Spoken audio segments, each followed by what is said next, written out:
Nós vamos abrir a nossa Bíblia na carta do apóstolo Paulo aos cristãos de Éfeso, carta aos Efésios.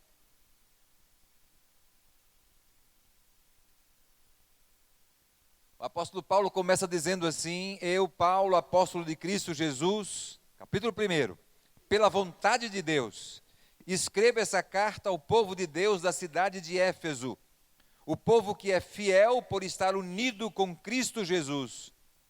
Que a graça e a paz de Deus, o nosso Pai, e do Senhor Jesus Cristo estejam com vocês. Paulo começa dizendo: escreva essa carta ao povo da cidade de Éfeso, ao povo de Deus da cidade de Éfeso. Eu acredito que naquela época não existiam igrejas sistematizadas como a nossa, né? Assim, igreja fulana de tal, em tal lugar, com tal prédio, não era assim que funcionava. Hoje é assim, mas não era assim. Era o povo da cidade de Éfeso que cria em Jesus Cristo, aqueles que foram crendo e conhecendo a palavra de Deus, como os Gálatas da Galácia, várias cidades da Galácia, como os Coríntios da cidade de Corinto. Então era o povo da cidade, não havia um grupinho reunido em algum lugar. Eles se encontravam em casas, eram assim que viviam. Mas Paulo, nesse começo, até o versículo, e eu não vou ler essa parte, até o versículo 14, o apóstolo Paulo, ele fala sobre a nossa identidade. Nós somos cristãos, diz Paulo. E cristãos são pessoas que foram chamadas por Deus e que atenderam ao convite de Deus, crendo em Jesus Cristo, recebendo o perdão para os seus pecados, pela sua morte na cruz, e unindo-se com Ele para viver uma nova vida. Esse é o cristão segundo Paulo. E ele fala aos cristãos de Éfeso: olha, vocês são esses cristãos, aqueles que foram chamados por Deus. Deus chamou e vocês atenderam o chamado de Deus. Vocês creram em Jesus Cristo como Senhor da vida de vocês. Vocês receberam o perdão dos pecados de vocês, pela morte de Cristo na cruz. E também vocês se uniram com Ele para viverem com Ele uma vida nova. Essa é a identidade do cristão, e nós somos cristãos. Houve uma época em que era mais fácil se dizer cristão, não é dizer eu sou cristão. Apenas dizendo eu sou cristão, as pessoas entenderiam quem nós somos. Somos seguidores de Cristo, pessoas que criam nele como enviado de Deus, a revelação do próprio Deus, e estavam desafiados a viver com ele. Então, há tempos atrás, você dizia eu sou um cristão, e as pessoas entendiam exatamente quem você era. Mas hoje em dia, dizer que é cristão não quer dizer muita coisa, infelizmente. Porque para muitos, o cristão é apenas aquele que frequenta alguma igreja que se diz cristã. Então, diante dessa diversidade de igrejas, de comunidades, cada uma de um jeito, de um tipo, fazendo uma coisa, crendo em alguma coisa diferente, diante disso nós precisamos nos explicar quando falamos que somos cristãos, não é? E essa diversidade, ela traz esse incômodo para a gente, dizer quem a gente é, mas olha, eu sou assim, eu sou desse jeito, não sou desse outro jeito. Mas cristão é uma coisa só. Eu fico imaginando, chegando no céu, e a pessoa que me recepciona lá no céu, vai perguntar: olha, você é de qual igreja? De qual igreja cristã você faz parte, né? Para que eu veja se você realmente pode entrar ou não. Não vai acontecer isso. Será que alguém vai perguntar para você: você é daquela igreja que ainda está apegada à lei mosaica? Ou é daquela que fala somente da graça de Deus? É daquela que crê na predestinação? Que Deus predestinou tudo e ponto final, os calvinistas? Ou daquelas que crê que o ser humano permanece com o direito de escolher? Os arminianos? Vocês batizam com mais água ou com menos água? Ou não batizam? Vocês são aquelas pessoas que gritam, pulam, dançam, enrolam pelo chão? São aquelas pessoas que prometem trocar prosperidade e cura por dinheiro? Quem são vocês? Será que vai ter alguém perguntando isso? Mas as pessoas de fora perguntam, né? Elas querem saber que tipo de pessoa você é. E você tem que se explicar, para não confundirem você com algum tipo diferente daquilo que você realmente é. A palavra de Deus nos ensina que existe apenas um cristão, aquele que crê em Jesus Cristo e confia em seu amor, amor para perdoá-lo, para salvá-lo da condenação eterna. Aquele em quem Deus pôs, como Paulo nos diz nesse texto, Deus pôs a sua marca de propriedade, o seu Espírito Santo, para conduzi-lo durante a vida. Alguém cuja vida expressa claramente isso. Esse é o cristão. Esse é o cristão. Nós somos cristãos, essa é a nossa identidade. E é isso que precisa mover as nossas vidas. O ser cristão, gente, não é um título religioso. Não é a escolha de uma religião que você escolheu. Tem tantas, eu escolho essa, ser cristão. Eu não sou hindu, eu não sou muçulmano, eu sou cristão. Não. O cristão é uma vida, tem a ver com a sua vida. Tem a ver com quem você é. Então, ser cristão, na verdade, move a sua existência. Ou então você não é cristão. Se cristão é somente um apelido que você tem pelo seu jeitão, você não é um cristão. Ser cristão é um estilo de vida, é vida. É algo mais profundo. O apóstolo Paulo, e eu vou ler o texto agora no capítulo 1, versículos 15 até o 23. Prestem atenção a esse texto. Paulo diz assim: por isso o quê? Porque vocês são cristãos assim, são pessoas chamadas por Deus e que atenderam ao convite de Deus. Por isso, desde que ouvi falar da fé que vocês têm no Senhor Jesus e do amor que vocês têm por todos os irmãos na fé, eu não paro de agradecer a Deus por causa de vocês. Eu sempre lembro de vocês nas minhas orações e peço ao Deus do nosso Senhor Jesus Cristo, o Pai glorioso, que dê a vocês o seu Espírito, o Espírito que os tornará sábios e revelará Deus a vocês, para que assim vocês o conheçam como devem conhecer. Peço que vocês abram a mente de vocês, para que vejam a luz dele e conheçam a esperança para a qual ele os chamou. E também para que saibam como são maravilhosas as bênçãos que ele prometeu ao seu povo, e como é grande o seu poder que age em nós, os que cremos. Esse poder que age em nós é a mesma força poderosa que ele usou quando ressuscitou Cristo e fez com que ele se sentasse ao seu lado direito no mundo celestial. Cristo reina sobre todos os governos celestiais, autoridades, forças e poderes.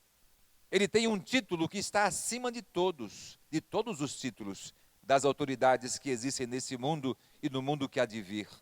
Deus colocou todas as coisas debaixo da autoridade de Cristo e deu Cristo à igreja como único Senhor de tudo. A igreja é o corpo de Cristo, ela completa Cristo, o qual completa todas as coisas em todos os lugares. Vejam, o apóstolo Paulo nesse texto, ele nos fala que o cristão, ele vive pelo menos 2 relacionamentos que o definem. 2 relacionamentos. O primeiro relacionamento é fé e o segundo é amor. Fé e amor. Isso é bem importante porque são a base da igreja de Cristo. Quando eu falo igreja, não falo da nossa igreja. Falo da igreja de Cristo sobre a terra, que é a reunião de todos os cristãos da terra. Não importa que igreja façam parte. Não importa de que grupo religioso faça parte. Se ele crê em Jesus Cristo como seu único Senhor, ele é um cristão. Se ele crê que seus pecados foram perdoados por Jesus e ele se sente perdoado por ele é um cristão. Ser cristão é isso. Não é pertencer à nossa igreja. A nossa fé é a nossa crença. Crença essa gerada e alimentada pela palavra de Deus. Alimentada pela nossa comunhão íntima com Deus através da oração. E explícita pelo nosso testemunho. O que é o testemunho de um cristão, gente? O testemunho de um cristão é a expressão do nosso relacionamento com Deus diante daqueles que não conhecem Jesus ainda, dos não cristãos. Esse é o nosso testemunho. Então Paulo nos ensina que a fé é a nossa crença, e a nossa crença, ela extrapola a nossa vida. Ela contamina, ela mostra a outros pelo nosso testemunho. O nosso relacionamento com Deus mostra para outras pessoas que não o conhecem ainda quem é Deus. Isso é muito importante. Quando nós falamos que a igreja existe para proclamar, nós não estamos falando que a nossa instituição igreja existe, porque não existe uma força da igreja, existem pessoas que formam a igreja. Então, quando se fala que a igreja proclama Jesus, existe para isso, estamos dizendo que eu existo para isso, que você existe para isso. E eu entendo também que por causa dessa ideia de que a igreja tem que fazer isso, a igreja tem que fazer aquilo, esse conceito de que nós somos a igreja e que nós somos aqueles que vão testemunhar. Nós. Às vezes esse conceito se perde e a gente responsabiliza a coletividade por esse desafio, por seguir essa ordem de Jesus, vão a todos os povos da terra. Quem é para ir? Somos nós individualmente. O nosso relacionamento com Deus vai transbordar para a vida de outras pessoas. Isso é a igreja. Esse é o povo de Deus. E como o nosso relacionamento com Deus vai transbordar? Através da nossa vida. Aquela canção que nós cantamos, O Nosso Deus Resplandeceu, diz isso. Através do nosso viver, outros possam conhecer. Mas qual é o nosso viver? É o meu viver com a minha família. É o meu viver com o meu trabalho. É o meu viver com as pessoas que estão ao meu lado. É o meu viver, são as minhas atitudes onde eu estou. Onde eu estou, as minhas atitudes vão revelar quem eu sou. Isso é ser cristão. Isso é testemunhar. A sua vida vai ser atraente para aqueles que não conhecem Jesus e eles vão querer saber o que é que há com você. Qual a diferença? Por que a sua vida é diferente? Porque os resultados da sua vida são diferentes. Não quer dizer que é perfeito não, gente. Não existe pessoas perfeitas não. Mas o resultado é diferente. A forma até de encarar as dificuldades é diferente. Do cristão é diferente. Então Paulo fala a primeira coisa que marca, o primeiro sinal vital da igreja de Cristo sobre a terra é a fé. A fé é alimentada pela palavra de Deus e pela sua intimidade com Deus através da oração, e ela transborda através do seu testemunho, do seu relacionamento com Deus que se torna visível para outras pessoas. Mas Paulo fala também do nosso amor. E Paulo, quando fala em amor aqui, ele está falando especificamente do nosso relacionamento com outros cristãos. Amor fraternal, cuidado, aceitação, acolhimento, edificação mútua, abençoando e se deixando abençoar. Abençoando e se deixando abençoar. O relacionamento nosso com outros cristãos. Eu entendo que esta é a grande razão de nós nos reunirmos como igreja. É o nosso relacionamento com outros cristãos. Nós mantermos relação com outras pessoas que têm a mesma fé. Teoricamente, nós não precisamos estar numa comunidade para nos relacionarmos com Deus. E eu já ouvi muita gente dizer isso. Não precisa ir para uma igreja para ser cristão. Teoricamente, isso é verdade. Porque para ser cristão, você precisa somente crer em Jesus Cristo como seu Senhor e Salvador e reconhecê-lo quem de fato Ele é para a sua vida. Você não precisa de igreja, de comunidade para ser cristão. Mas eu entendo também que esses dois relacionamentos, o relacionamento com Deus e o relacionamento com outros cristãos, esses relacionamentos, eles se atraem, eles se entrelaçam e eles se completam. Fazem parte um do outro. Alguém que se diz cristão, mas não se sente atraído pelo relacionamento com outros cristãos, talvez precise rever as suas crenças sobre o que é ser um cristão de verdade. Porque o nosso relacionamento com Deus, ele nos atrai uns para os outros. É impressionante isso. Eu me lembro que, alguns meses atrás, eu estava com a Selma numa praça de alimentação de um shopping. Nós estávamos almoçando. E daqui a pouco passou uma família do meu lado. Nós estávamos numa mesa, só eu e ela. Passou uma família e o pai daquela família, era um senhor já, quase da minha idade. Ele olhou para mim e ele nunca vi esse homem na vida. Ele olhou para mim e ele começou a recitar um versículo. E ele parou no meio para que eu continuasse. Ainda bem que eu sabia. E eu continuei o versículo. E ele olhou para mim e falou: eu sabia que você era um cristão. Eu não sei porquê. Talvez porque nós oramos antes de comer, não sei se ele viu isso, não sei. E ele sentou na nossa mesa lá, ele tinha acabado de comer já, a gente comendo, e ele sentou conosco lá, e nós conversamos um bocado sobre igreja, sobre a vida dele, sobre tudo. Eu disse: mas que coisa boa, como é que você viu isso? Ele falou: eu senti de Deus isso. É assim, nós somos atraídos por outros cristãos, e queremos nos relacionar com eles também. Então, na igreja vivemos isso. É por essa razão que a gente dá esses 15 minutos. Né? Então, o nosso horário é 10h15. A gente começa às 10h30. Para que haja essa comunhão, essa conversa, esse bate-papo, porque às vezes não dá tempo em outros momentos, e várias pessoas não participam da semana, dos grupos da semana. Então, não tem esse momento de comunhão, e aqui você tem esse espaço. Então, é para isso que a gente separa esses 15 minutinhos, né?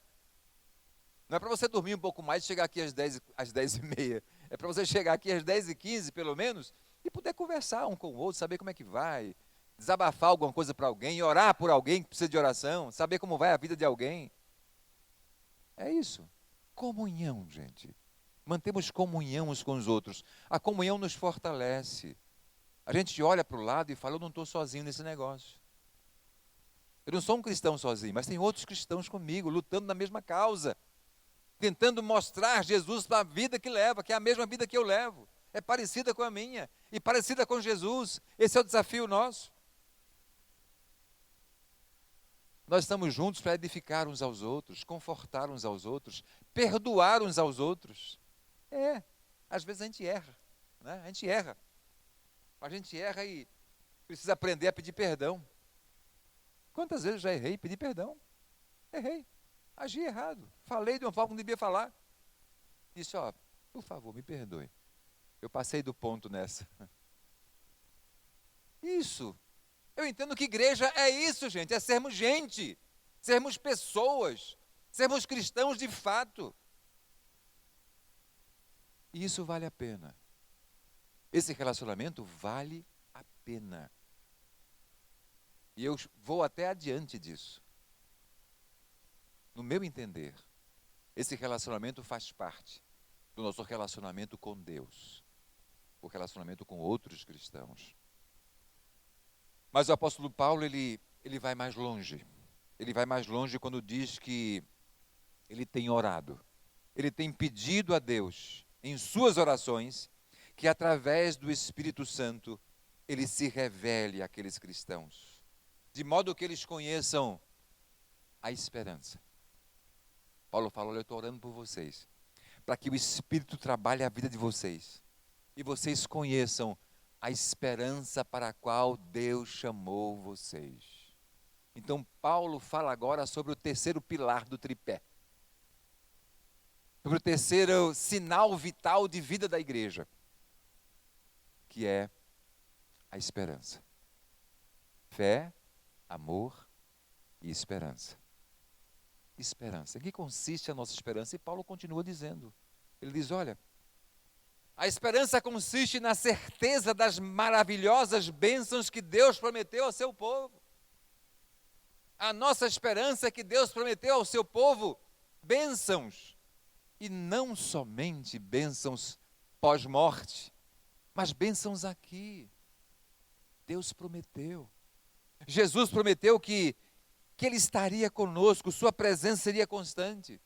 Ele prometeu o seu cuidado. Ele prometeu a sua paz. Venho trazer para vocês a minha paz vos dou, não vos dou como o mundo dá para vocês. Não tenham medo, recebam minha paz. E é aqui, nessa vida. Deus tem bênçãos para você hoje. Não quer dizer que tudo vai dar certo para você, não. Mas quer dizer que quando você passar pelo vale da sombra da morte, você não terá medo, porque Ele estará com você. Você não estará sozinho, Ele estará do seu lado. E isso é bênção. Nos momentos difíceis, Ele estará do seu lado, te dando paz, mesmo naqueles momentos que aparentemente não há nenhuma razão de ter paz.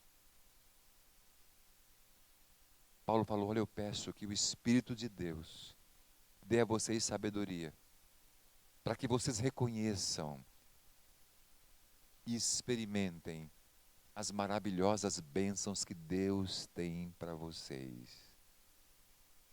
Então, quanto mais cedo alguém se encontra com Jesus, mais cedo provará dessas bênçãos que Deus tem preparado para o seu povo. Mas Paulo também diz o seguinte, olha, eu também oro, para que com essa sabedoria que o Espírito de Deus dá a vocês, vocês reconheçam que o poder que age em nós, o poder que age em nossas vidas, nos transformando, nos restaurando, é o mesmo poder, é a mesma força poderosa que agiu quando Deus ressuscitou Jesus Cristo e o levou para perto de si. Paulo está dizendo, a esperança de vocês não deve ser só nas bênçãos que Ele prometeu para o seu povo aqui, mas a esperança da ressurreição. De que a mesma força poderosa que ressuscitou Cristo, e não somente ressuscitou, mas o levou lá para a presença de Deus, é a mesma força que age em vocês, que vai transformando vocês de glória em glória, até o dia em que vocês também serão levados para estar lá com Ele no céu. Isso nos dá paz. Isso especialmente nos dá paz em meio à aflição. Comigo acontece assim, sabe? Quando as coisas estão bem difíceis, especialmente com relação à saúde, né? Eu digo, Senhor, eu sei que, primeiro, o Senhor está comigo aqui. E eu sei que o pior que pode acontecer é eu morrer. E eu morrer, é eu ir para perto do Senhor. É como o apóstolo Paulo disse, o viver para mim é Cristo. E o morrer também é Cristo, é lucro. Paulo falou, olha, a vida e a morte para mim são a mesma coisa. São a mesma coisa. É por isso, Adrilei, que às vezes eu olho para sua mãe lá, né? E vejo os médicos dizendo, olha, não tem mais o que fazer. Não tem mais o que fazer. Eu digo, olha, você imagina ela quando chegar na presença de Deus. A alegria do coração dela. E parar todo esse sofrimento. É claro, nós não queremos que ninguém parta. Que ninguém parta. Mas chega o momento que Deus vai chamar a hora que Ele quiser. E será sempre um bom momento para o cristão. Não será um momento de desespero. Não será, gente. Não pode ser. Eu entendo que, humanamente falando, o nosso lado humano teme. Mas o nosso relacionamento com Deus precisa ter uma força maior do que a nossa natureza humana tem. Maior. E a gente sabe que no dia que for o nosso dia, será um dia grandioso. E aqueles que ficam também precisam pensar assim. É claro, a tristeza da partida, do não ver mais. É difícil? Claro que é difícil. Há um tempo do luto? Claro que há. Isso tudo é genuíno. Tudo é verdadeiro e genuíno. Mas também há, lá dentro, no fundo da nossa alma, a certeza de que o cristão está com Deus e não há lugar melhor do que esse e é eterno. Há algo melhor do que isso? Não há. Não há. Isso depende somente de Deus. Paulo aqui fala da nossa ressurreição. A morte não mais nos deterá, porque Cristo ressuscitou, abrindo o caminho para a nossa ressurreição. Então Paulo nos fala, olha, 3 pilares da vida de vocês. O primeiro, a fé. A crença. Crer em Jesus Cristo e confiar em seu amor. A segunda, o amor. O amor para com aqueles que não conhecem Jesus ainda. E o amor para com aqueles que já conhecem Jesus ainda.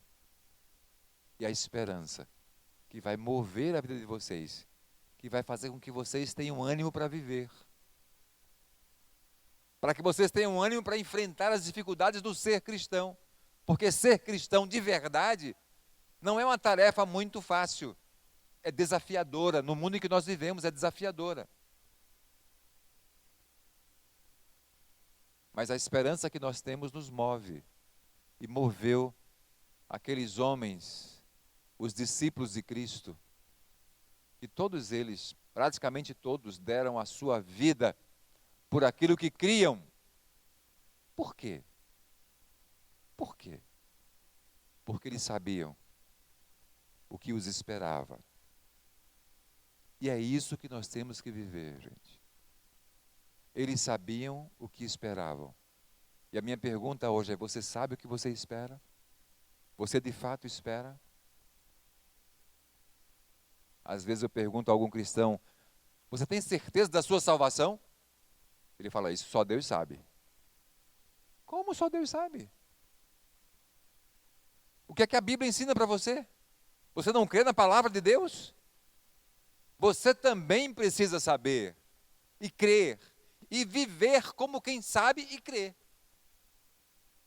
Esse é o Evangelho de Jesus. É isso que nós cremos como igreja. É isso que nós estamos desafiados a viver. E o meu desejo é que você viva isso.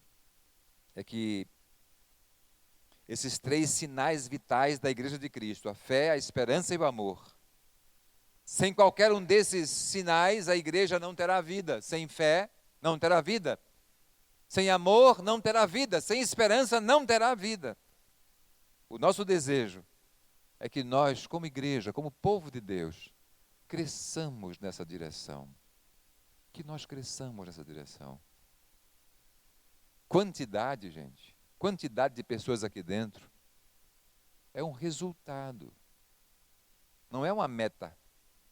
É um resultado. É um resultado das nossas vidas. Das nossas vidas. E não só de pessoas aqui dentro, gente. Nós não somos proselitistas, sabe? Querendo encher a igreja de pessoas. Não. Queremos encher o céu de pessoas. Queremos pessoas que creiam em Jesus Cristo. Não importa se vão ficar na nossa igreja, na outra igreja, onde quer que seja. Não nos importa isso. É claro que várias estarão aqui com a gente. Sem dúvida alguma. Mas esse não é o nosso objetivo, encher a nossa igreja de pessoas.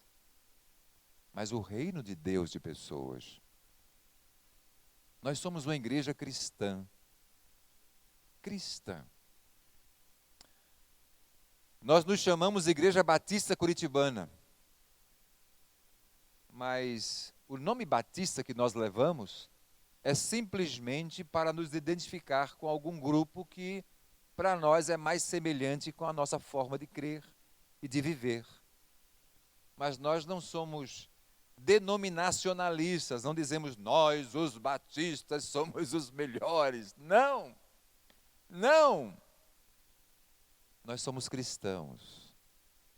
Eu nunca me identifico como batista, mas como cristão. Se a pessoa se aprofundar mais em perguntar, eu digo, olha, eu faço parte de uma igreja batista, mas eu sou um cristão. Isso é importante, sabe? Então nós como igreja pensamos assim. Pensamos assim. Não estamos preocupados se a forma de batismo é com mais água, menos água. Não. O que estamos preocupados é se você crê em Jesus Cristo como seu Senhor e Salvador. Essa é a nossa convicção. É isso que nós estamos preocupados. Essa é a nossa missão como povo de Deus e essa é a nossa missão como pessoas, individualmente como pessoas. Nós completamos hoje 22 anos. Em todo lugar você vai ver esse negócio aqui hoje, né? Botaram em todo canto aí, ó. Enfeitaram a igreja com a nossa idade. 22 anos de vida como igreja. Eu estou aqui há 22 anos. Eu sei que muitos de vocês, e eu também, somos muito apegados um ao outro, né? Somos bem apegados, por esse tempo todo é natural que isso aconteça. Mas, gente, eu sou passageiro. E vocês também são. Daqui a pouco vão ter outros. Graças a Deus nós temos uma liderança hoje de 40 anos de idade para cima, né? E vai amadurecendo mais, que está assumindo as coisas devagarinho. E é importante que isso aconteça. Então, nunca reclamem quando verem isso acontecendo. Nunca reclamem, porque isso é um processo natural. E é bem-vindo. E é bem-vindo, né? Eu tenho o meu jeitão de fazer as coisas. Mas talvez daqui a algum tempo vai assumir alguém aqui que é do nosso meio, talvez seja, é bom que seja, que talvez tenha um jeitão um pouquinho diferente, ninguém é igual. Pode ser até melhor, né? Não é verdade? Então, recebam bem as pessoas que vão crescendo, que vão liderando, que vão aparecendo no cenário da igreja. Recebam bem essas pessoas. É bem importante, sabe? Eu quando digo isso para vocês, é porque eu quero me sentir tranquilo. Eu quero me sentir em paz. Eu sou completamente substituível. É muito importante que você tenha isso em mente.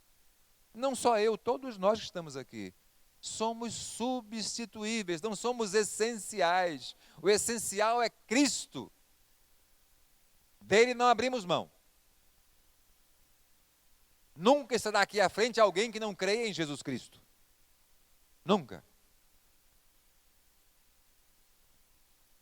Mas eu sou totalmente substituível, né? Estou cumprindo o meu papel. E você também cumpre o seu papel. Entendem isso? Eu quero dizer isso a vocês porque isso é natural, né? E eu quero ficar em paz. Em paz. Sabendo que vocês são maduros o suficiente para receberem as pessoas novas que estão chegando, que estão assumindo posições, assumindo cargos, pregando. Eu fico feliz quando vejo isso. Feliz. Porque eu entendo que é Deus quem está fazendo isso na vida de cada um. Tá bom? Então que Deus nos abençoe e que nós possamos viver esses 3 pilares: fé, amor e esperança. Que essa seja a sua vida, que seja a minha vida e que nós caminhemos enquanto Deus permitir, juntos, enquanto Ele permitir, né? E que essa igreja vai viver mais 22 anos. E é bem provável que eu não esteja aqui para ver. É bem provável.